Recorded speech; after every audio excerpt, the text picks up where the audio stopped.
So, because the recording has started again, so I would once again like to welcome Dr. Punita Verma to deliver her talk on nuclear physics. We have already introduced her yesterday and also actually today also. So let me I'll welcome just Dr. start Punita then. Verma. Yes, ma'am. I'll start. Yes, Yeah, yes. yeah, The yeah, students yeah, know please. immediately. Yeah, Yeah. definitely. Thank you. Thank you so much, ma'am.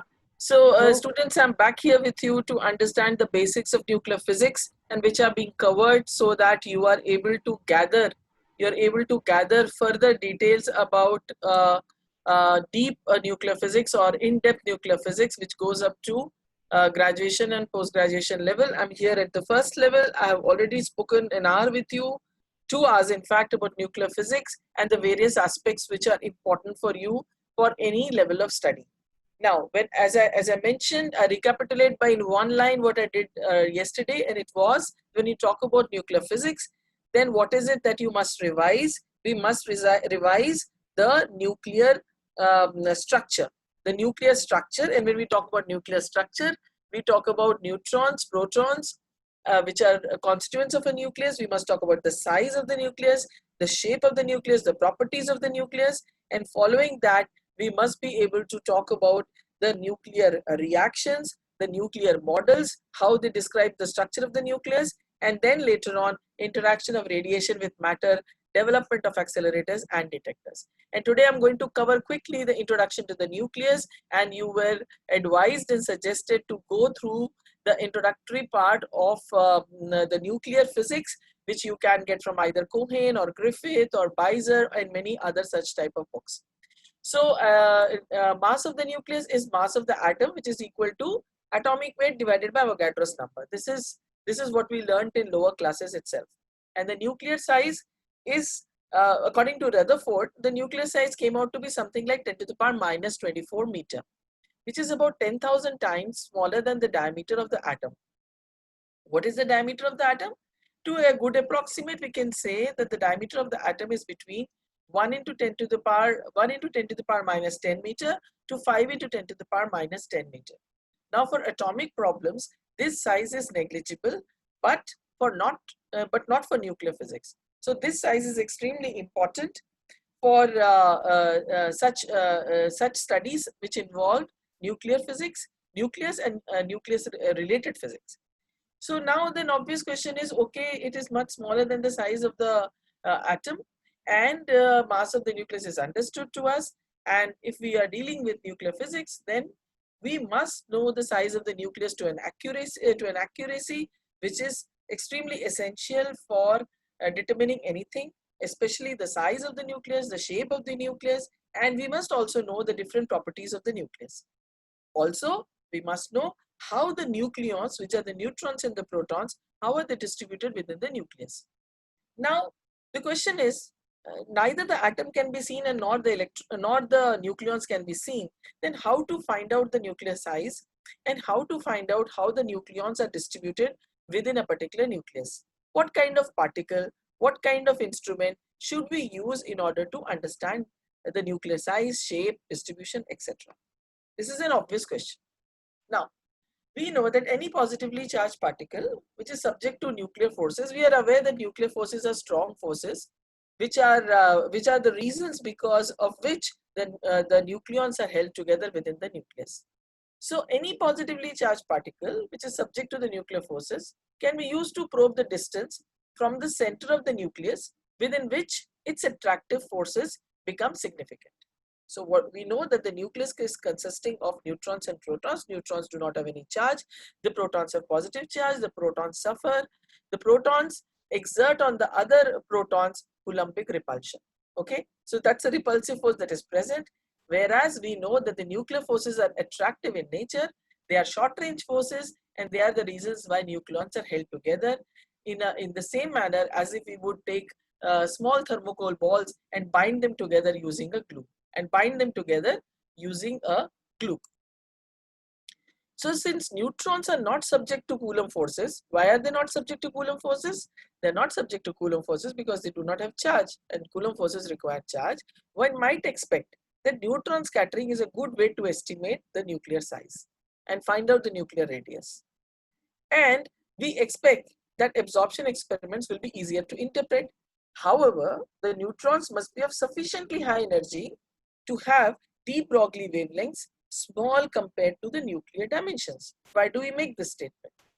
Out of the two nucleons that represent protons and neutrons, first we think about neutrons. We do not have to think about their Coulomb forces, and we can use them as probes. What is a probe? A probe is a device using which you will try to estimate the nuclear size and the radius.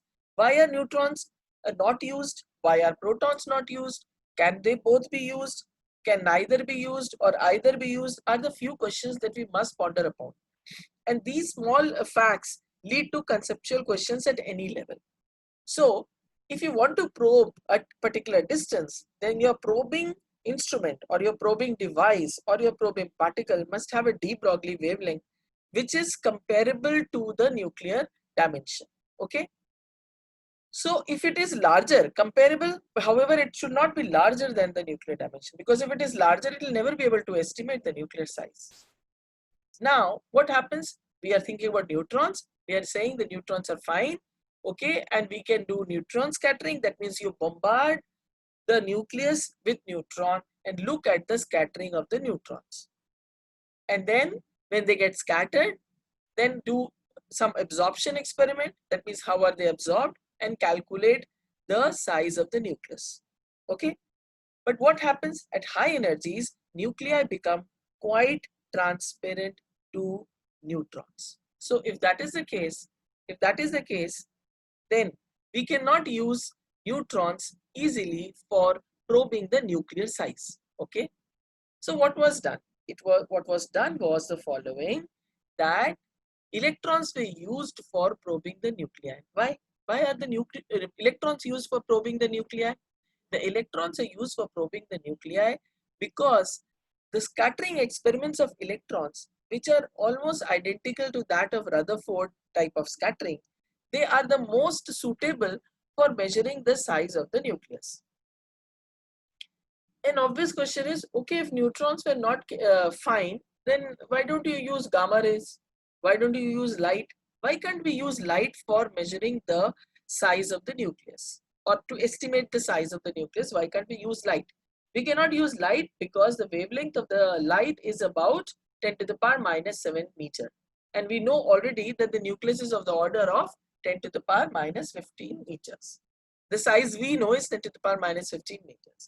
So we cannot use the light, and the gamma rays will interact highly with the electrons that are present around the nucleus. I repeat, why can't we use gamma rays? We cannot use gamma rays because the electrons that are present in an atom will undergo an electromagnetic interaction with the incident gamma rays, because gamma rays will definitely interact with the electrons, right?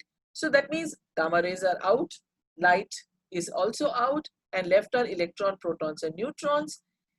It's not that neutrons have not been used. All the three particles, electrons, protons, and neutrons, have been used as probes to estimate the nuclear size, to estimate the nuclear radius. Now, neutrons and protons are advantageous with respect to electrons because they only for about 20 million electron volt of energy. If neutrons and protons are used having an energy of 20 million electron volt, then their wavelength is sufficiently short. Sufficiently short means it can estimate the size of the nucleus, which is 10 to the power minus 15 meter. However, if you use electrons, then you have to raise the energy of the electrons to about 100 million electron volt. You have to raise the energy of the electrons to 100 million electron volt if you want to estimate the size of the nucleus. Okay. Now, why then were the electrons used? You have to raise the energy of the electrons to 100 million electron volts. But for neutrons and protons, you need about only 20 million electron volts. But the advantage is that the interaction of the electrons with the nucleus is very well known. Why is it well known? Because it is the familiar electromagnetic interaction. Okay. So far so good. So what was the experiment? The experimental arrangement was that for measuring the angular variation of electron scattering from nuclei, as you can see in the figure, incident beam of electrons bombarded on thin target of material, just like Rutherford, they were scattered and detected by a movable detector which was capable of detecting scattered electrons. And those electrons which passed through the atom undeviated were collected by the beam collector in the figure. The angle theta is varied by moving the detector, and for each theta, measurements were made of what? Of the ratio between the number of scattered electrons at a particular angle theta and the number of electrons in the beam which was collected by the collector. This was the experimental apparatus schematically, I'm sure shown in the figure, which led to the estimation of the nuclear size and nuclear radius. Okay, so electron scattering was the method used. Using moderate energies of electrons, the data is compatible with nuclei. Why? Because they are assumed to be spheres of uniformly distributed charges. Generally, when we draw a nucleus, we always draw a circle and we say it is uniformly, its charge is uniformly distributed. Now, high energy electrons yield more detailed information about the charge distribution, no longer uniformly charged spheres. Now, why do we make this statement? We make this statement because all nuclei are assumed to be spherically having a spherical distribution as far as the charge is concerned, but that is not entirely true. And as we progress with understanding of nuclear physics, we realize that all nuclei are not uniformly charged spheres. So you can say that radii distinctly smaller than that indicated by the methods that determine the nuclear force radii. So that was what we got from electron scattering. Let us look at the graph which was obtained as relative intensity. Relative intensity means it's on the log scale on the y-axis, and on theta is the angle of scattering. We are talking about what the experiment which led to the estimation of nuclear size and radius. How was it done? Electrons were scattered onto some foil of a material, of an element which you picked up from the periodic table. So here in the graph, you can see different elements starting from calcium, vanadium, cobalt, indium, antimony, gold, and bismuth. So calcium is having mass number 40, and as we progress upwards towards higher mass numbers, we have chosen up to bismuth, which is 209 mass number. And what are we showing? We are showing the relative intensity of the electrons which were scattered. What was the energy of the electrons used in such an experiment? It was about 185 million electron volt of electron beam was used, and it was recorded for all these various elements. Okay, so this is the data that we got. Fine. If that is the case, then depending upon these data and inferring from this data, we try to estimate the size of the nucleus. That is to say, we estimate the charge distribution. Why the charge distribution? Because the charge distribution will automatically include the radius of the nucleus. The radius of the nucleus is automatically included whenever we talk about the charge distribution of the nucleus. The nucleus has got a charge distribution due to the protons that are present inside it, and the charge distribution follows a certain has a certain behavior, and this is best represented by the equation that is right in front of you. So this particular equation is the result of scattering experiments of electrons being used as probes on different elements, and this is the general behavior that was observed. What is the general behavior? That is the charge distribution. If you denote it by rho, and it is a function of r, the distance. R is the size of R is the radius of the nucleus. Small r is not the radius of the nucleus. Capital R is the radius of the nucleus, but r is the distance from the center of the nucleus to its radius, which is clear from this particular figure. So let us look at rho r. Rho r is equal to rho 0 divided by 1 plus exponential, brackets is open, small r minus capital R divided by A. Now what is rho 0? Rho 0 is the density of 1.65 into 10 to the power 44 nucleons per meter cube. So per meter cube you have about 1.7 into 10 to the power 44 nucleons, or If you change the unit, you can have 0.165 nucleons per Fermi cube. Capital F denotes the Fermi, and Fermi is 10 to the power minus 15 meters. So this number is very easy to remember. It is 0.17, and if you don't like 0.17, you can also remember it as 0.2 as a rounded off number. So the density is about 0.2 nucleons per Fermi to the power of cube, and this value with its order should be there embedded in your brain. In order to estimate correctly any particular numerical based upon the size and the shape of the nucleus. What is capital R? Capital R is the radius of the nucleus, and to an approximate good value, we have it equal to 1.07 a to the power of 1 by 3 Fermi, and this is one formula that you are not allowed to forget in any case. So the radius formula is 1.07, and as you can see, it depends only upon the mass number, capital A. The mass number, I hope, is very clear to you, is the mass number of any element that you pick up from the periodic table.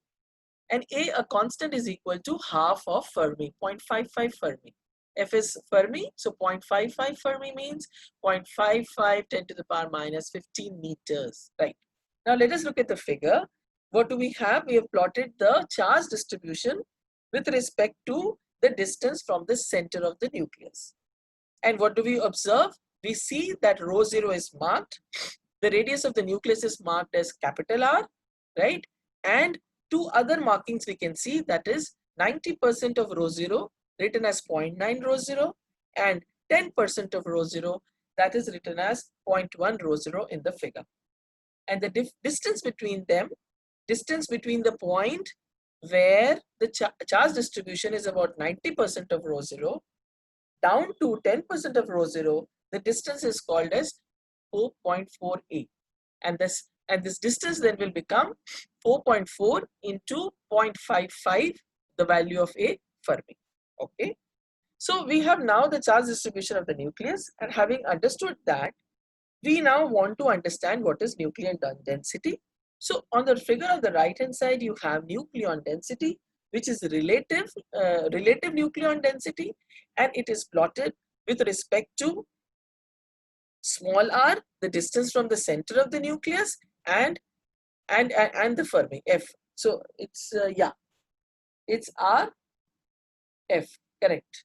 Okay, what do we observe? The same elements are being represented here, and we see that for lower mass number elements like calcium, vanadium, etc., you have the curve which is towards the leftmost extreme of the graph, and for gold and bismuth, that means elements having higher mass number, you have the graph towards the rightmost extreme of the graph.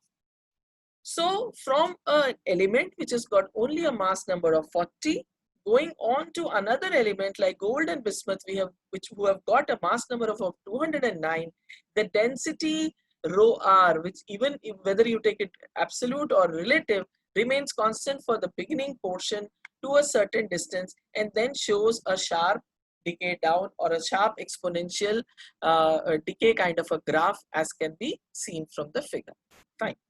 So electrons were used as probes for scattering experiments, and through those experiments we could find out the density of the nucleus and the charge distribution and the radius also. Now all these concepts which I've just touched upon just now can lead to questions which are conceptual as well as numerical, which is very, very clear that which formulas you'll be using. However, it is very important to dwell upon this. Now, next thing that we want to talk about is what is the energy of, so we have understood density, we have understood the size. So far, so good. Now, what can we say about the energy of the nucleons in the nucleus? Who is the nucleon? So Sansar has raised a hand. May I know what's the problem? Sansar Chand has raised hand. What is it? I have to check chat box now. I can read the chat box. Should I allow him to talk?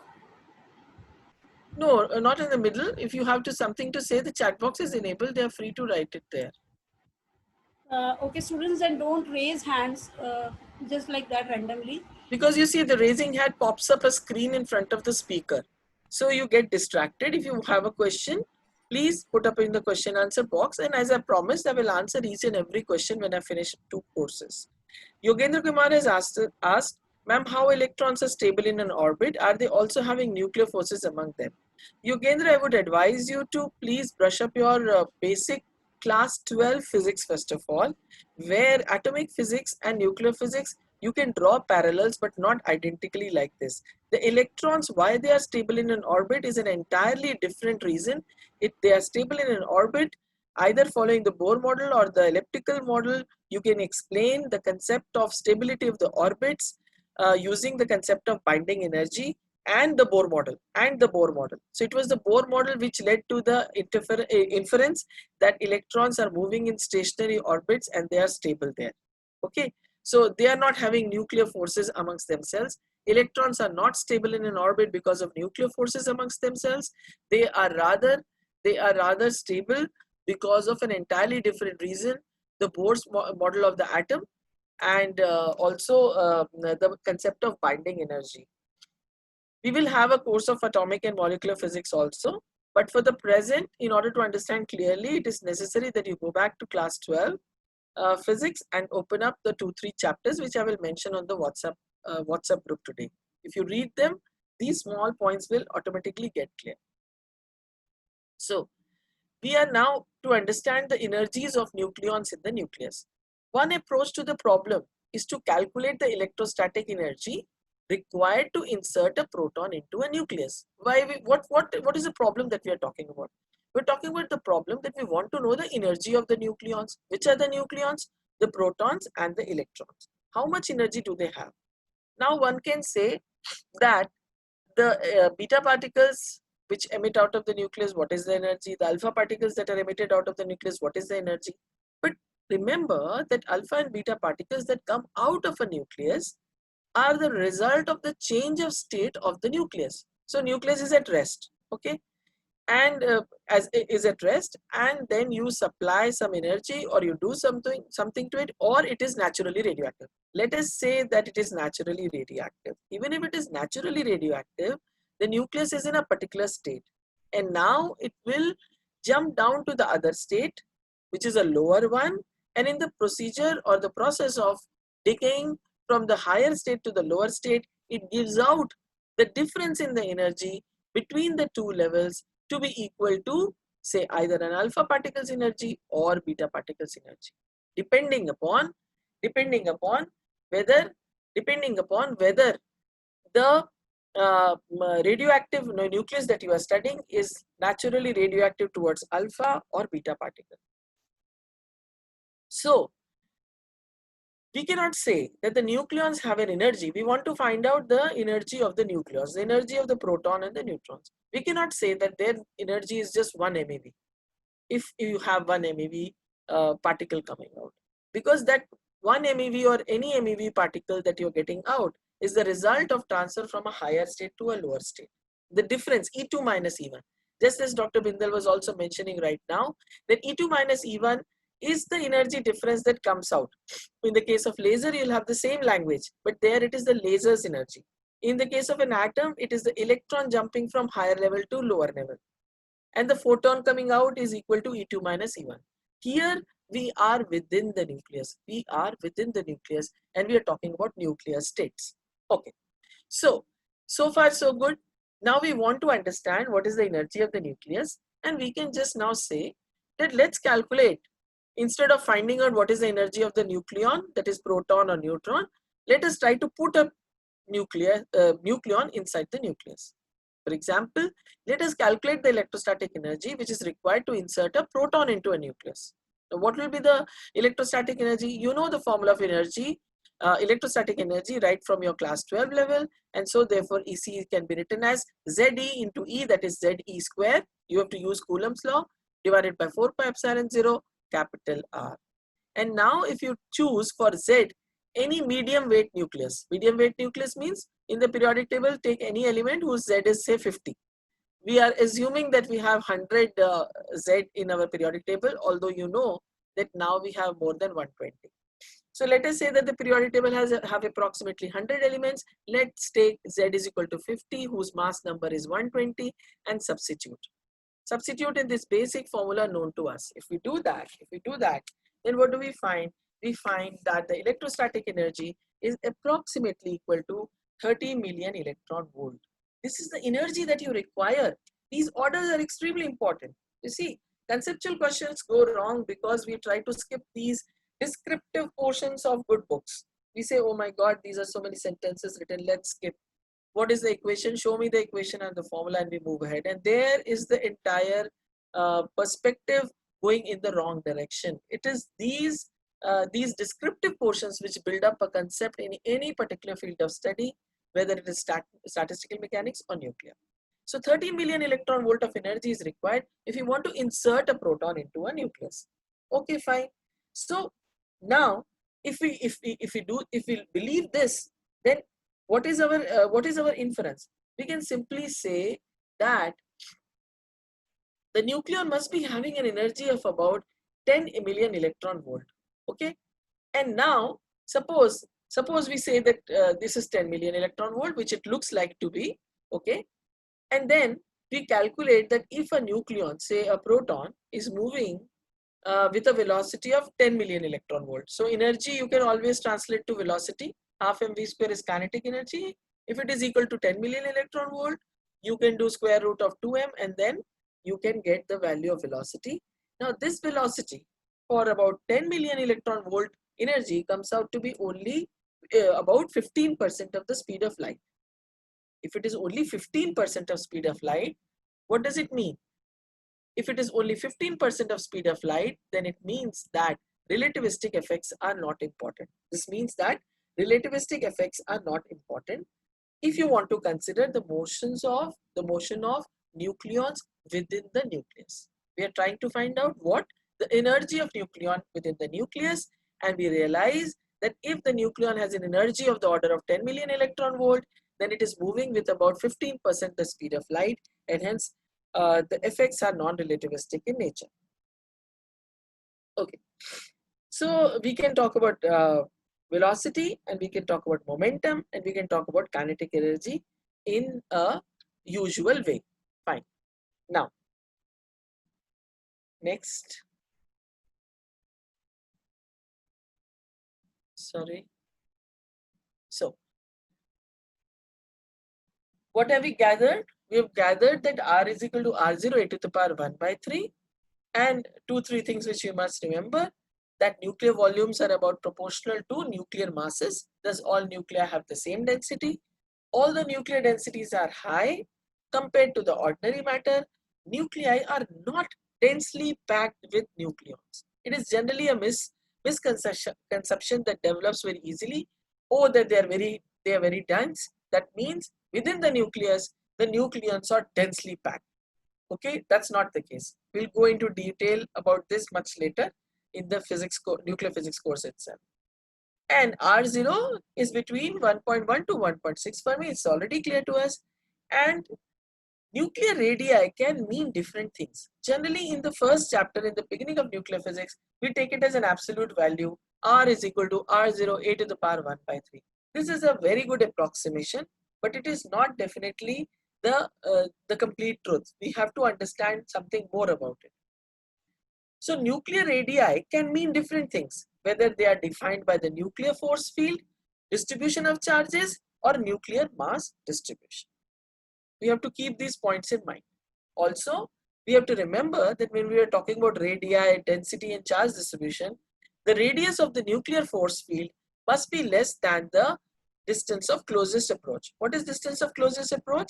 It is the minimum distance from the center of the nucleus for any particle that is bombarding on the nucleus. I'm repeating, distance of closest approach is the distance when any particle bombarded on the nucleus approaches it and reaches closest. So that the distance between the particle on its trajectory and the center of the nucleus is called the distance of closest approach. And then we can write this. There's an equation missing. I'm very sorry about it. I'll read it out. T dash is equal to T minus 2 Ze square by D, where D is the center of distance from the center of the nucleus.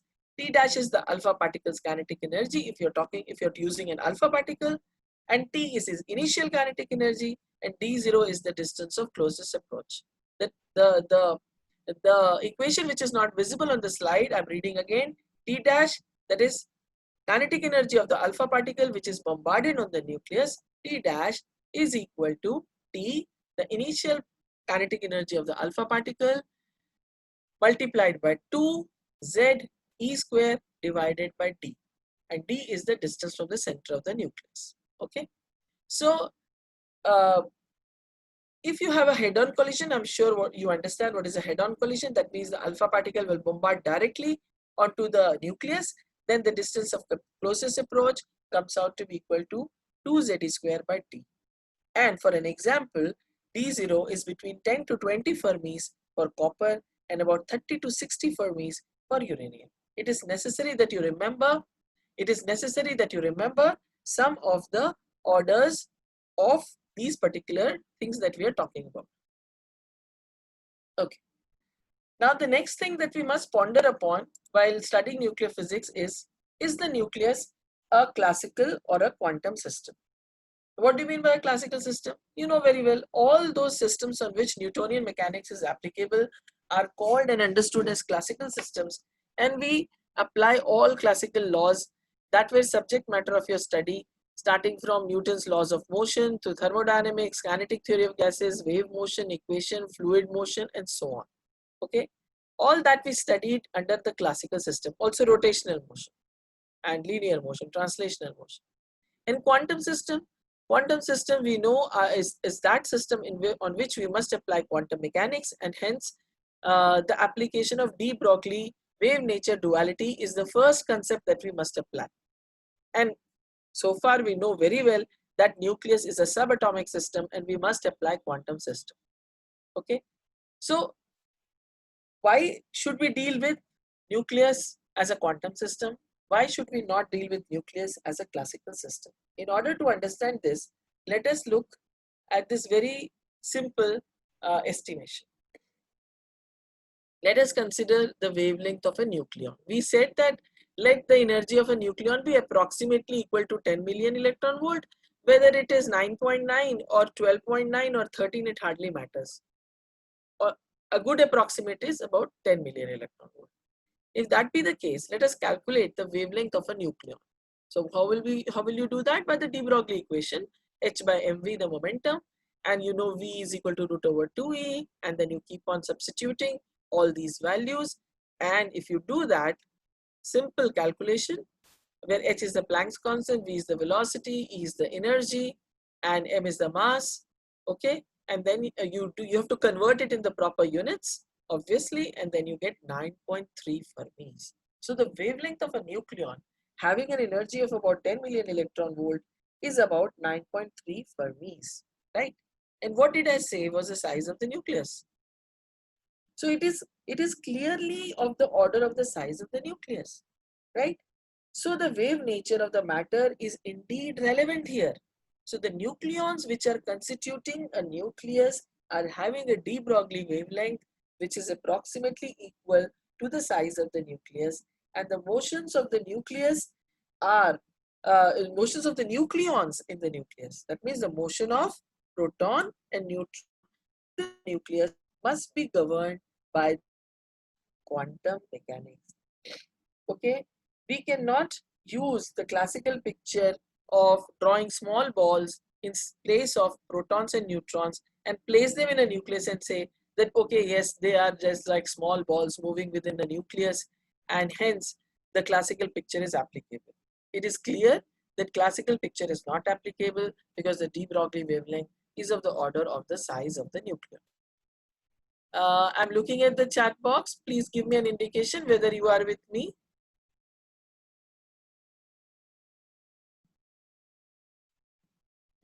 Thank you. I'm trying my best to explain, and if after my explanation you just read through the books, I'm sure it will be crystal clear to you. And if not, we have more lectures of explanation for you. And in the end, I think with a little effort from your side and our side, it should not be difficult at all, right?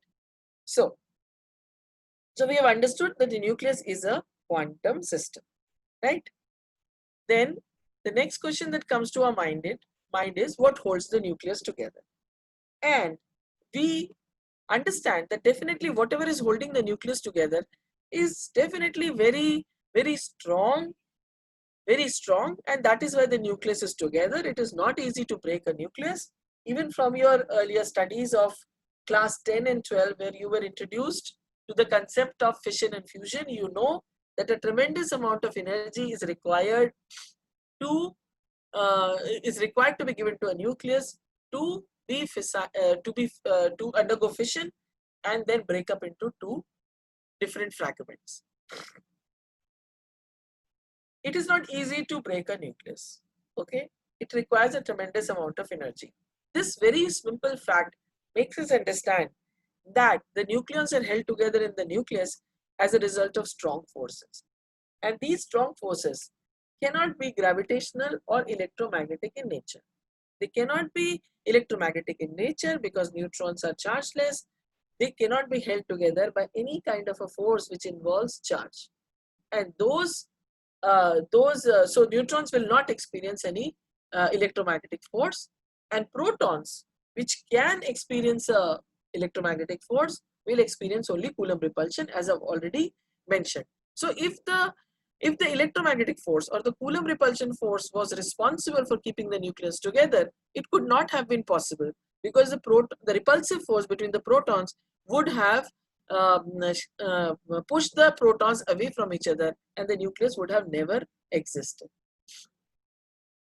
So then the only thing that we can conclude is that there is a third force, the nuclear force, which is the strongest in the nature, and it is a short range force. It does not act at large distances away from the center of the nucleus. At the same time, we have to remember that if we talk about hydrogen molecule, you've already studied in your basic chemistry hydrogen molecule consisting of two atoms. Then even in the case of hydrogen molecule, we can accurately understand the molecular structure by only taking electromagnetic forces into account. Okay, this is not the case here. So the nuclei are governed by nuclear forces, which are short range forces, and they fall off rapidly with the distance as 1 by r square. And slowly we have to remember all these things as we move forward and apply different potentials to scattering and whatnot later. So with these points, we have to now touch quickly upon some properties of the nuclei which are necessary to be remembered, which are necessary to be present in our brain, because these concepts of properties of nuclei or the various properties of nuclei are used in every particular domain that we study, whether it is reaction or cross section or radioactive decay or scattering experiment and so on, neutron problem and so on. Okay, now I will go through this quickly, but I think you already know all these things, but however they are very important and there can be many questions in this. There will be one session on discussion of numericals based on the nuclear physics, and there we will be able to see how whatever I'm saying is applicable on one or the other question. So one thing that we should discuss is that of angular momentum. Now what is angular momentum? Right from our basic physics of class 11, where we are first introduced to the rotational dynamics, that any particular body, when it is rotating in a particular direction, either about its own axis or around any particular axis, then it will definitely it is showing rotational motion, and because of showing rotational motion, it has an angular momentum. It has got an angular momentum. So the angular momentum concept, as used in rotational dynamics for the Newtonian mechanics, that concept is the same.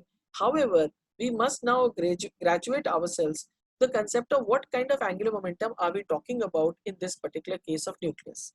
In nucleus, just as in the case of electrons which are orbiting around the nucleus, I repeat, just as the electrons are orbiting around the nucleus in a certain way, what are the certain ways?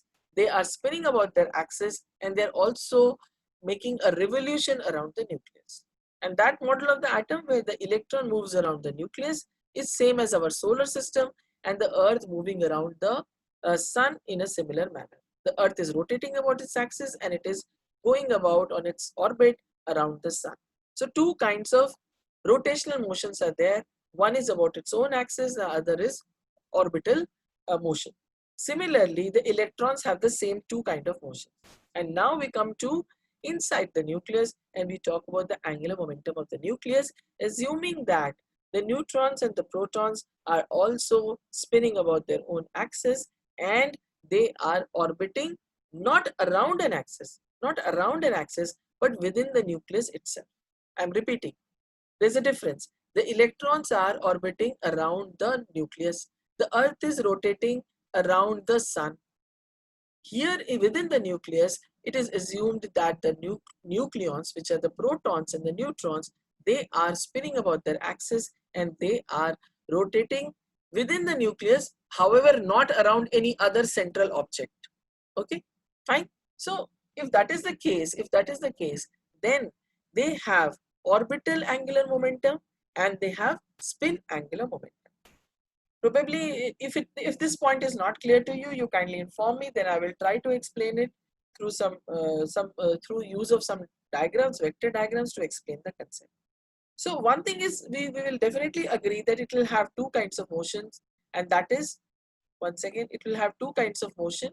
That is, it will have spin angular momentum because of its spinning rotational motion, and it will have orbital angular momentum because of its orbiting motion. So if you want to calculate the total angular momentum of the nucleon, you will have to make an addition of the spinning angular momentum and the orbital angular momentum for that particular nucleon. Let us assume we are able to do it by using vector calculus, by using two methods of coupling which are also known to us through atomic physics. So let's say we are able to calculate the total angular momentum.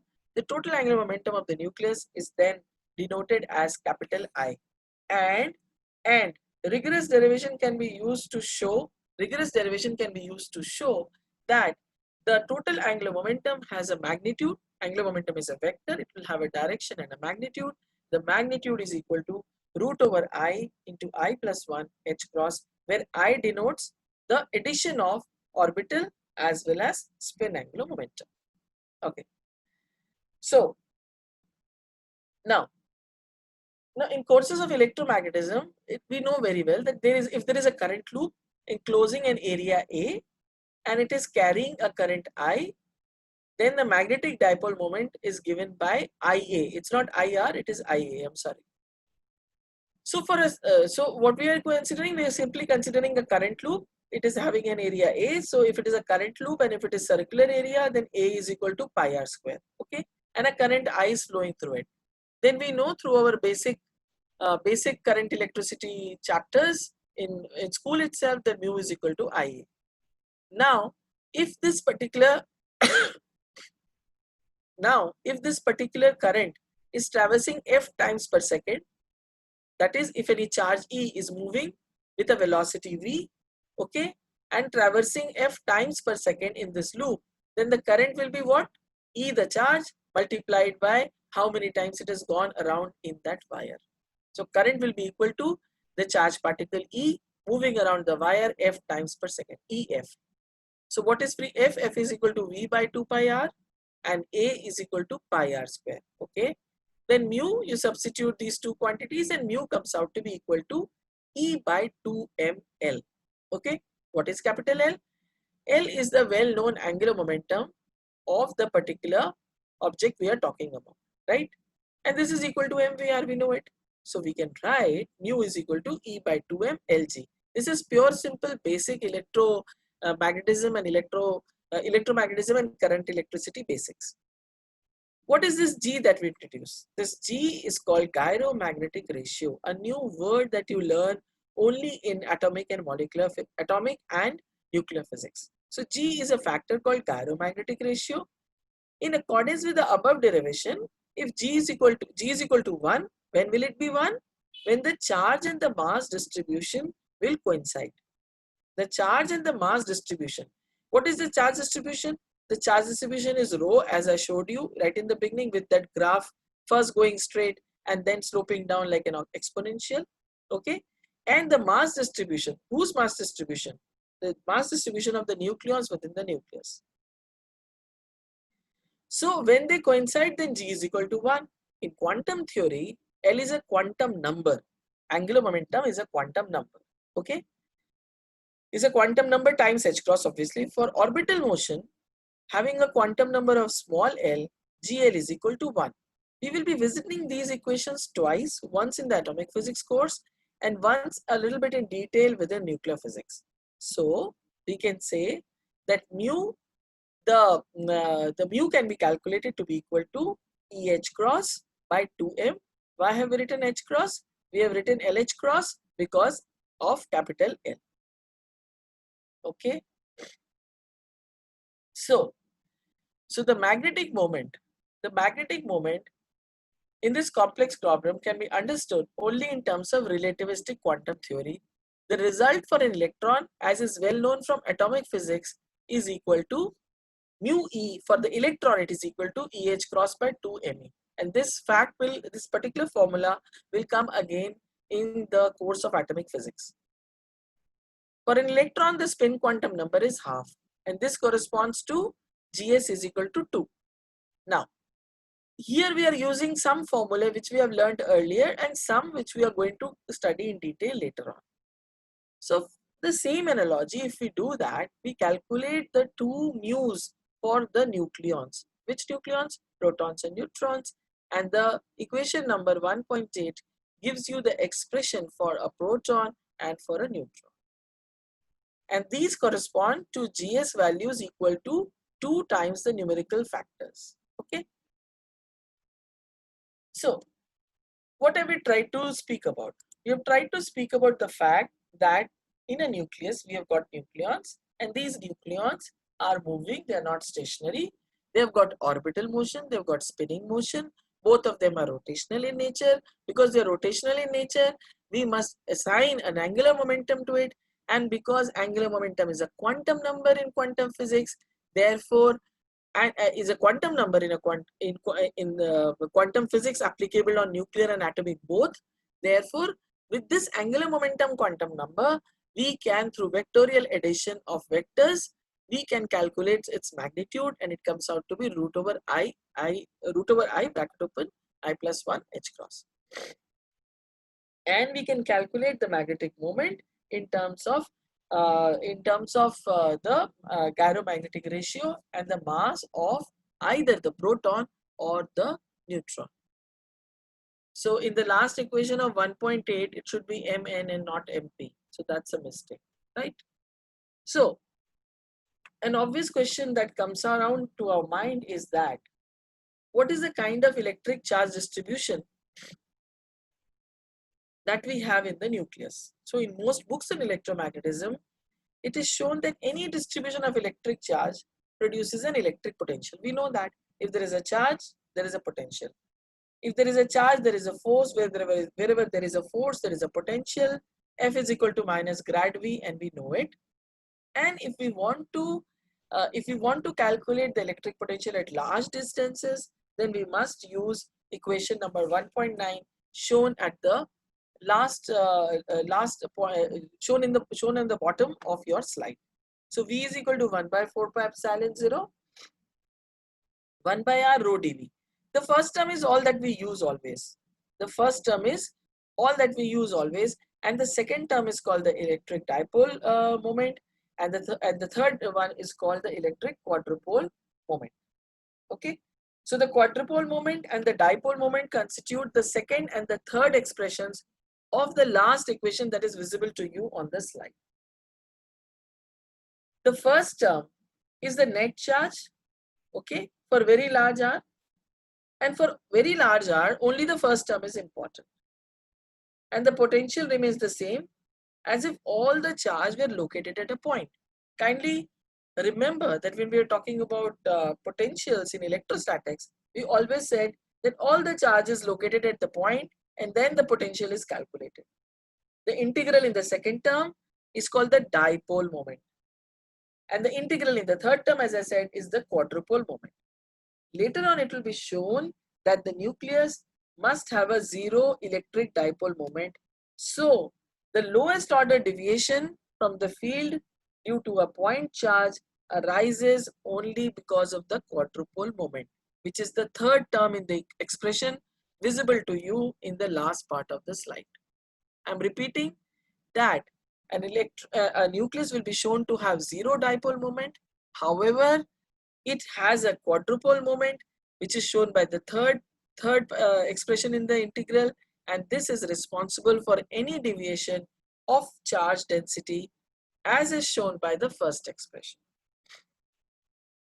So let us wind up today's understanding by looking quickly at this figure.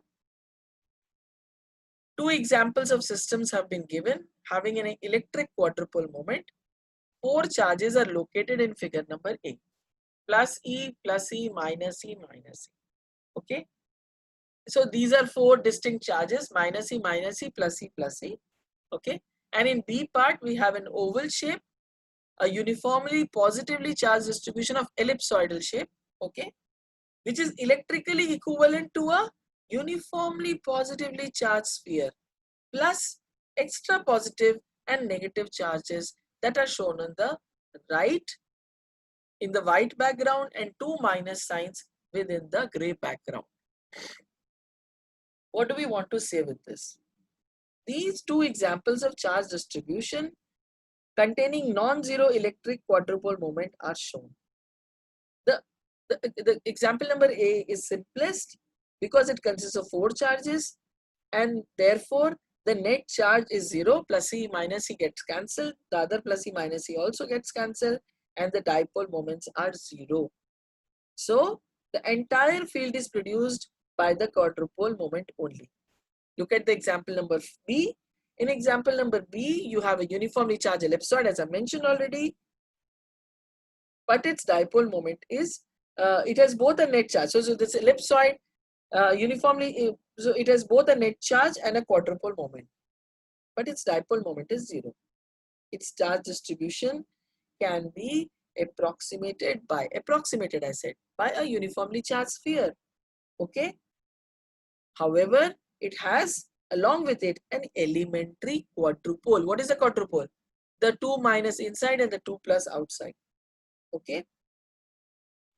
In electrostatics in lower classes, we learn that if the electric field, if you want to calculate the electric field of a uniformly charged shell, then at all points outside of it, the electric field due to a uniformly charged shell is calculated assuming that the entire charge was concentrated at the center of the shell. If that is the case, then it is clear that the field due to any nucleus, the Coulomb field due to any nucleus is assumed or can be represented by a spherically symmetric charge distribution as if the entire charge was located at the center of the nucleus. Then the field can be represented by the first term of the potential which I showed in the previous slide. That is 1.9 equation at the bottom of the slide. So if you assume that the nucleus has a positive charge distribution and it is assumed to be entirely at the center of the nucleus, then we can consider the first term and we are happy with it. Okay. So what do we say? We say that, okay, the nucleus is a spherically symmetric charge distribution. It has no electric dipole moment or it has no electric quadrupole moment or any higher electric moments. Okay. But this is a simplification. Okay. And electric quadrupole moments of nuclei, if you want to determine them in great detail, then we must use either the splitting of atomic spectral lines, the hyperfine ones, the microwave absorption spectroscopy, or molecular beam resonance methods in order to guess that. So then following we must understand spin and following it magnetic moments. So I think I will touch upon these tomorrow again. It will be enough and nice if you can grasp up till this point. So, hello. Am I audible?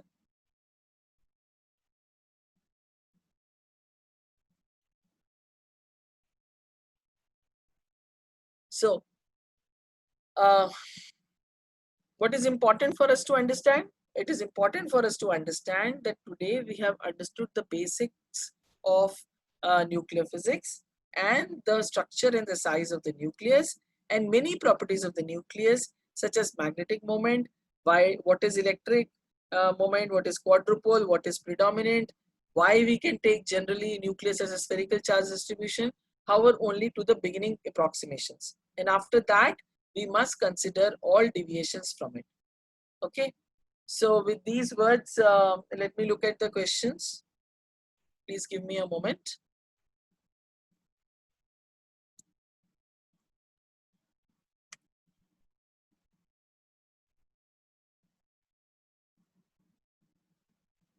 So I answered, why is it impossible? This okay. Next. Please repeat the last slide. But what was the last slide? I'll show you which slide. My question is that why there is not Coulombic repulsion between. No, Yogendra, it's not a foolish question.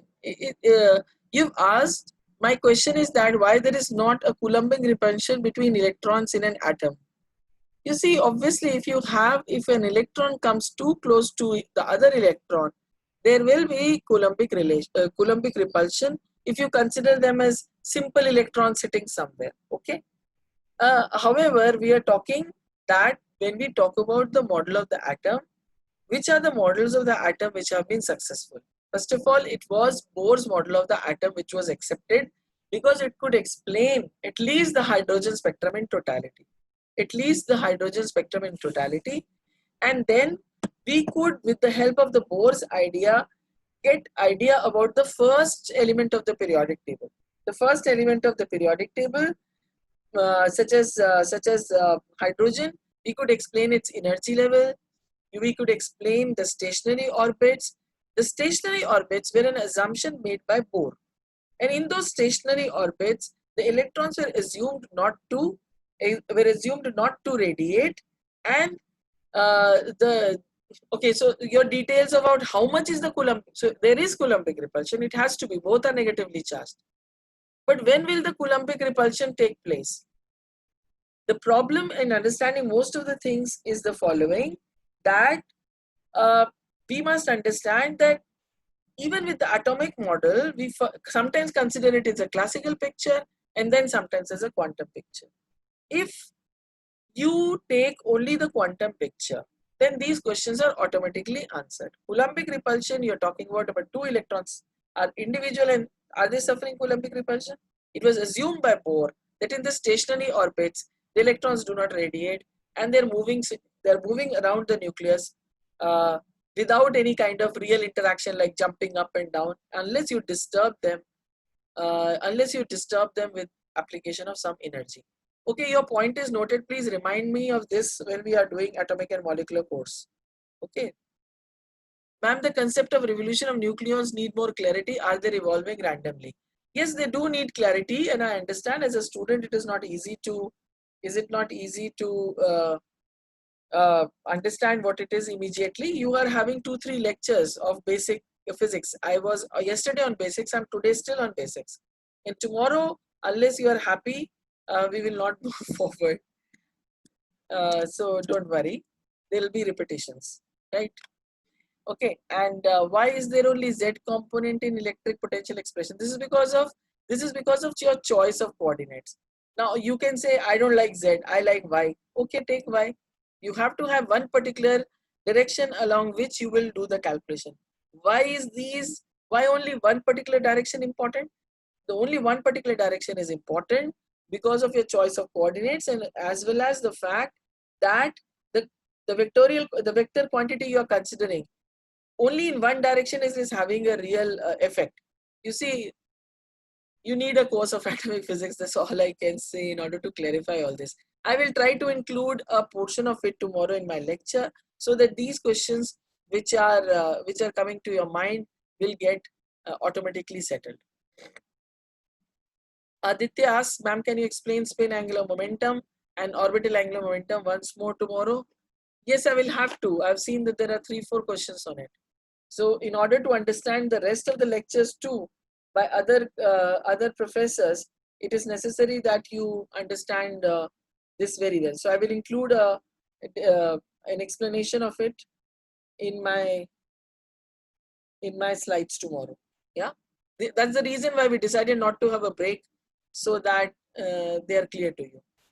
So spin and angular momentum, orbital angular momentum, I'm explaining tomorrow.